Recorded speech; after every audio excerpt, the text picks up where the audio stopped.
Good afternoon, ladies and gentlemen. Messieurs, dames, bon après-midi à tous. It's a great pleasure to be here in Cannes at this prestigious expo. You've already heard from my colleagues what Malta has got to offer in terms of property and tourism.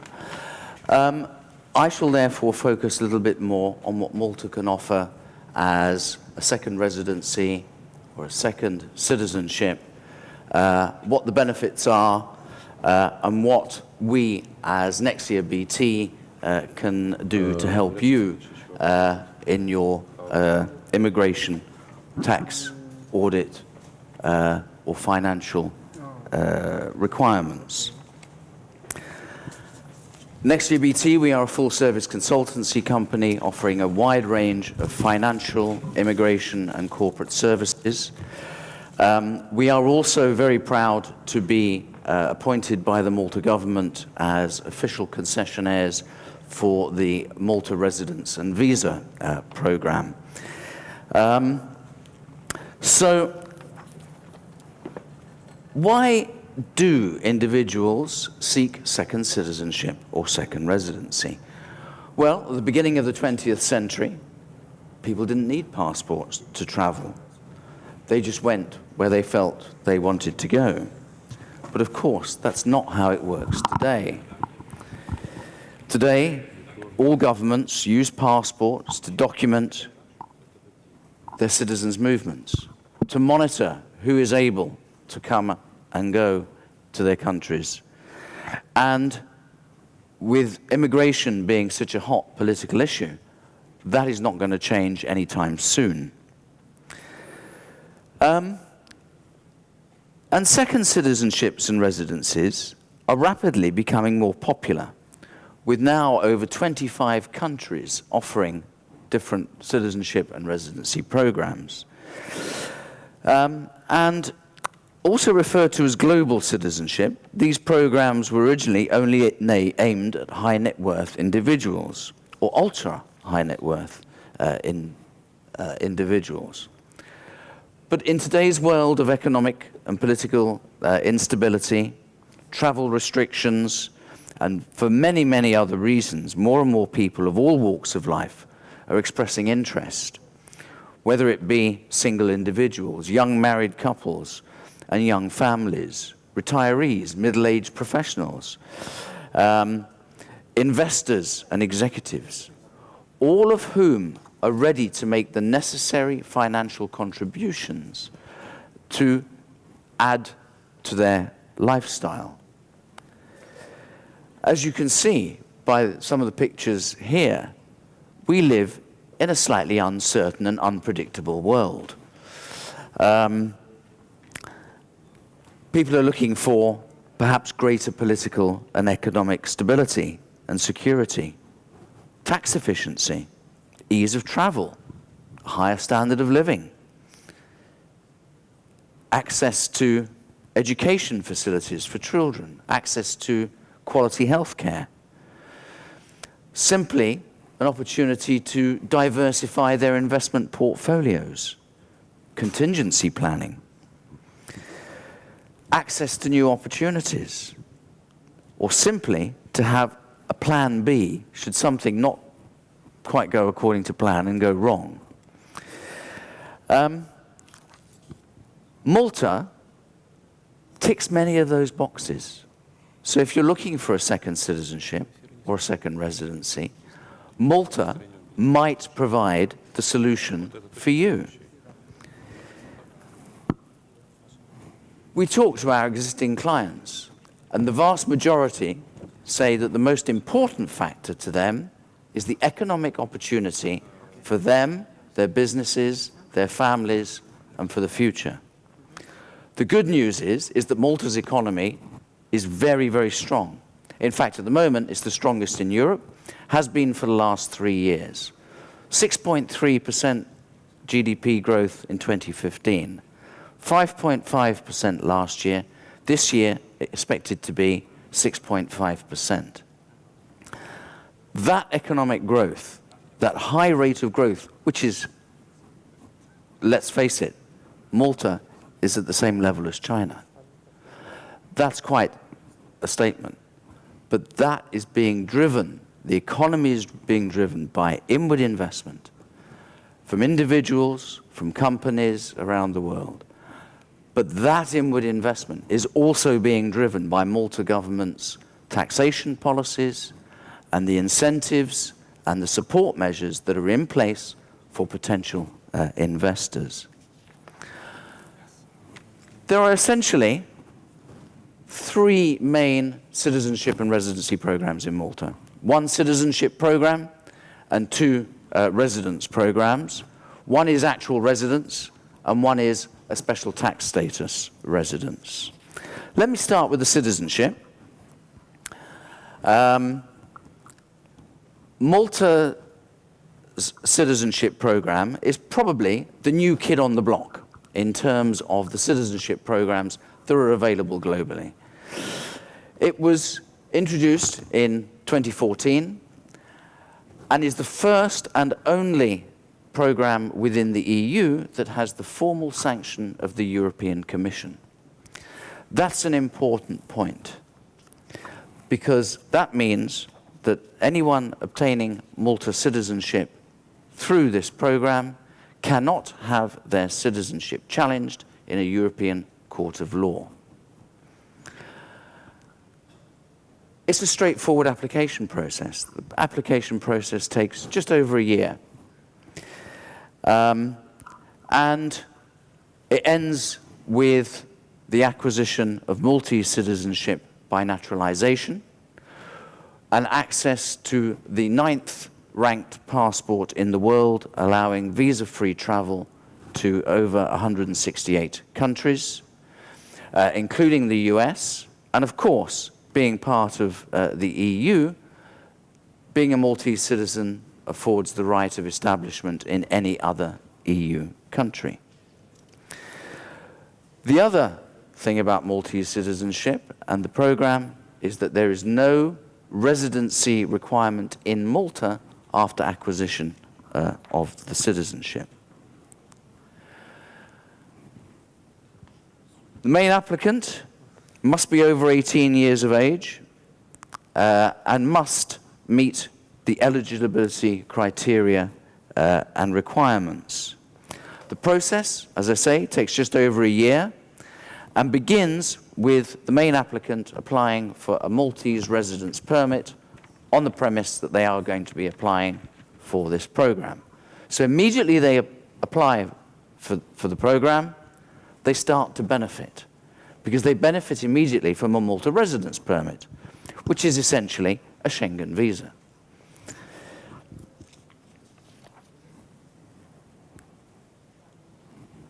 They're able to include family members, and dependents are defined as spouse or partner, children under the age of 18, unmarried, economically dependent children between 18 and 26, and parents and grandparents of both the main applicant and their spouse or partner.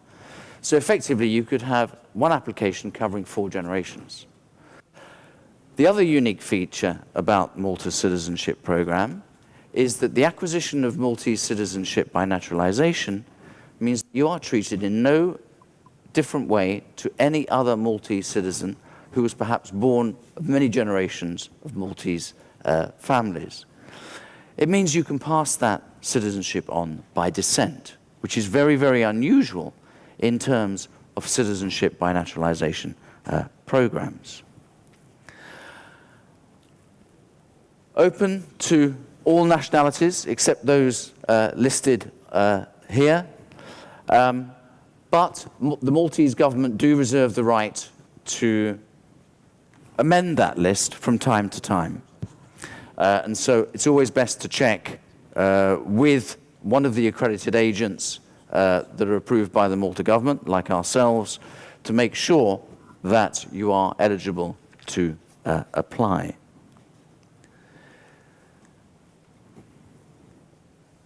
There are some fees. The main applicant and their dependents must undergo robust due diligence. It's a full disclosure process. And Malta is very proud that it has in place very robust due diligence to attract the right people for Malta. And it is because of this due diligence and the evidence that was provided to the European Commission that the European Commission actually sanctioned the programme in the first instance.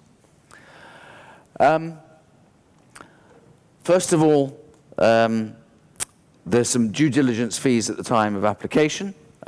These are essentially covering an administrative cost, and applicants must have in place a global health insurance policy with minimum cover of 50,000 euros. The Malta programme is a hybrid. There are some citizenship programs that are purely contribution-based. There are others that are purely investment-based. Malta's is a bit of a hybrid. And if you look at the citizenship program, the overall cost of the program, around 55% of the cost will be a contribution element. It's a contribution to Malta's National Economic and Social Development Fund. The other 45% of the overall cost being personal investments that must be made by the main applicant in a residential property and in Malta government bonds or approved securities. So it's both property and investment in bonds or securities.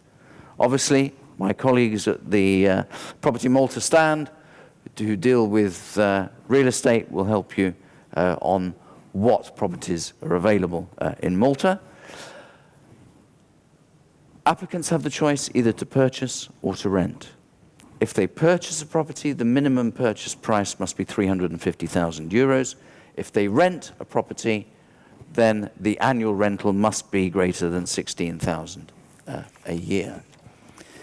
And the investment in approved government financial instruments is 150,000. Those investments in the property and the bonds or securities must be kept for 5 years. But you get your citizenship after 1 year. 1 year of residence. So you start the process, you apply for your residence permit, that starts the clock ticking on the year. After the year is up, you have made your application has been approved, and you have then, after it has been approved, paid your contribution and made your investments. So no major investments before the application is approved. You are invited to come to Malta to take an oath of allegiance, have your biometrics taken for a passport. You get your naturalization certificate, and you are then a Maltese citizen. That's the process. I will obviously be happy to share my presentation with any of you. This depicts the whole process from start to finish, and this one depicts all the costs and when and where the costs and fees and contributions are payable. The Malta Residence Visa Programme is new. It was launched in 2015, but actually applications were only started to be received in 2016.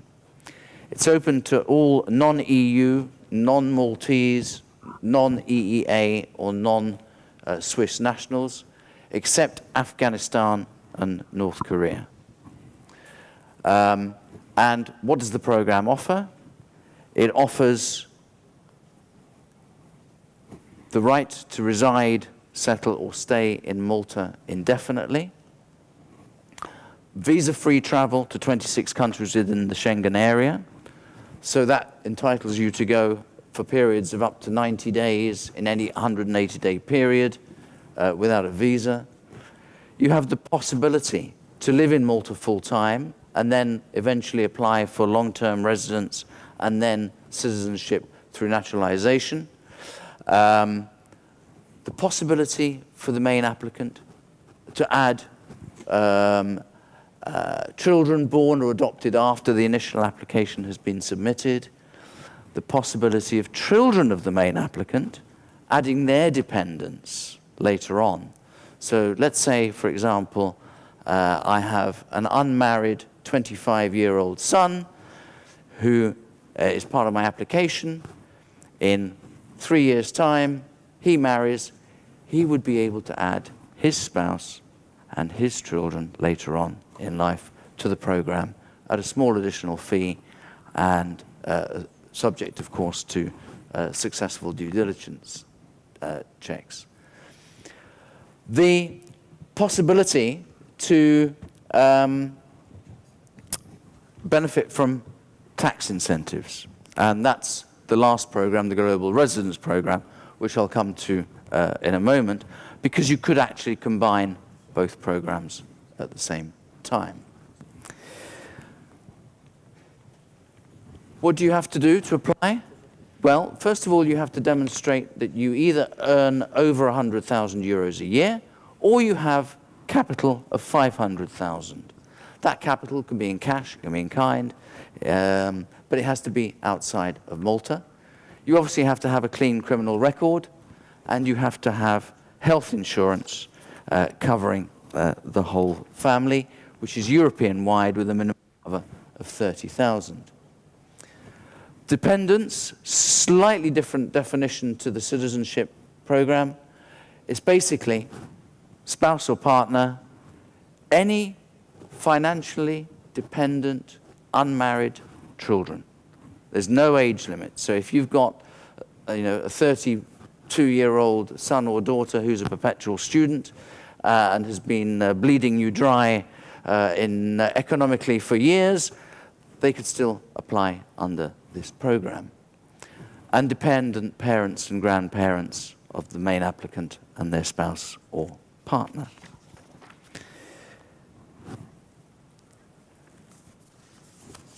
Again, very similar to the citizenship program, it's a hybrid, so there's a contribution element and there are investments required in residential property and in Malta government bonds. The thresholds are slightly different, and the contribution is, of course, a lot less. The contribution here is 30,000 for the main applicant, their spouse, and any children, and any other adult dependent will pay an additional 5,000 euros each. The investment required in Malta government bonds or securities is 250,000 euros, and you have the choice of renting or purchasing property where the minimum purchase price is 320,000 or 12,000 in rent annually. And actually, in certain parts of Malta, particularly the south and in Gozo, there is even a lower threshold where the property minimum value would be 270,000 or 10,000 in rent. That's another depiction of the costs. The process normally takes between 3 and 4 months on average at the moment.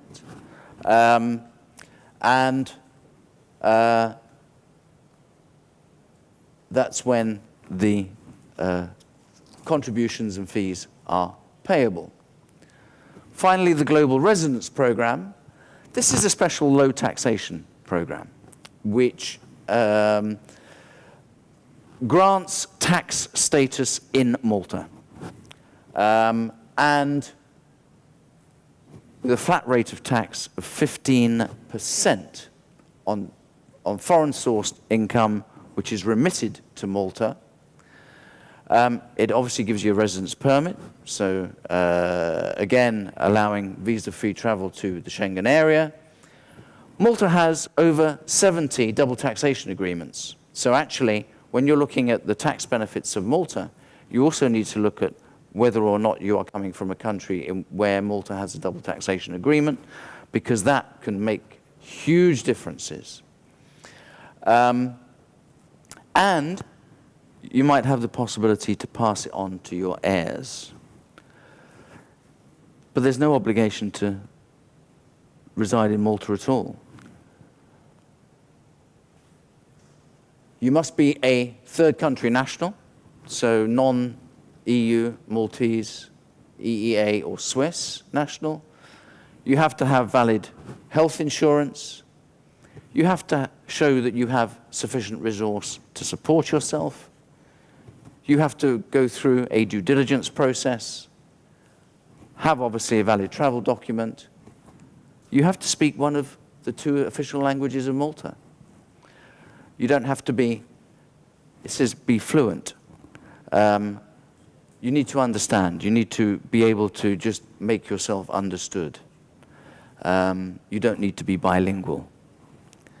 And you have to hold a qualifying property. So again, property involved. You have to purchase or rent. The threshold is slightly lower. Again, I will come back to that in a minute.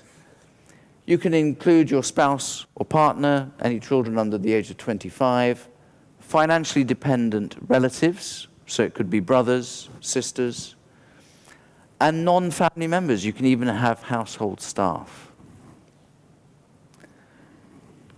There's a one-time registration fee. It's 6,000 euros. But if you choose to buy or rent a property in the south of Malta or in Gozo, that is reduced to 5,500.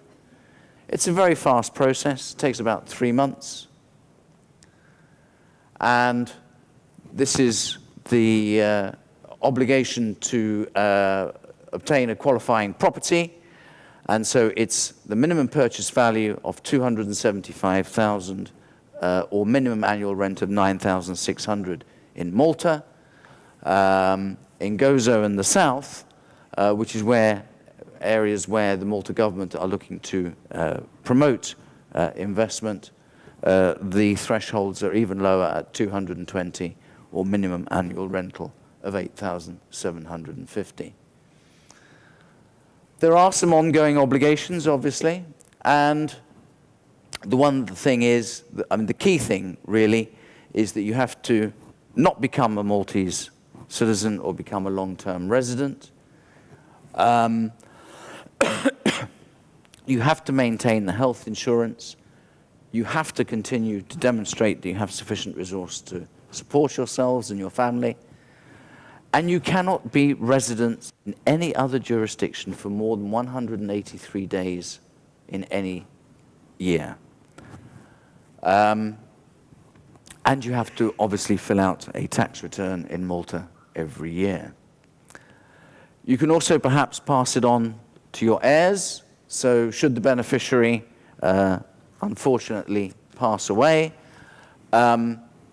if the qualifying property was the primary residence and that has been passed on through inheritance to one of the other dependents, then they will continue to be able to enjoy that special tax status. Just a little quick word about what we can do at Nexia BT to help you.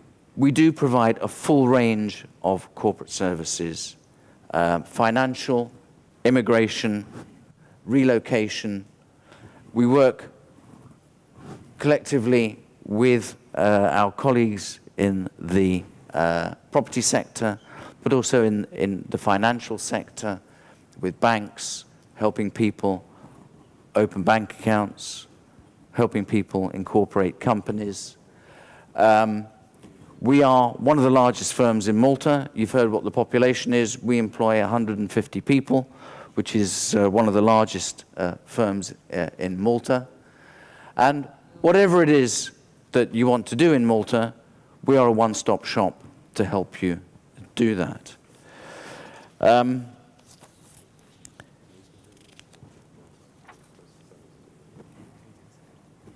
Please feel free to ask any questions that you might have, or come and visit us, even better, at stand 44 to 49, Property Malta. Come and enjoy some Maltese hospitality. And I personally would be delighted to see you. As you may tell from my accent, I'm not originally Maltese, but I am a dual citizen because I'm married to a Maltese, which makes me very happy because now I have my insurance policy against Brexit. Thank you very much indeed.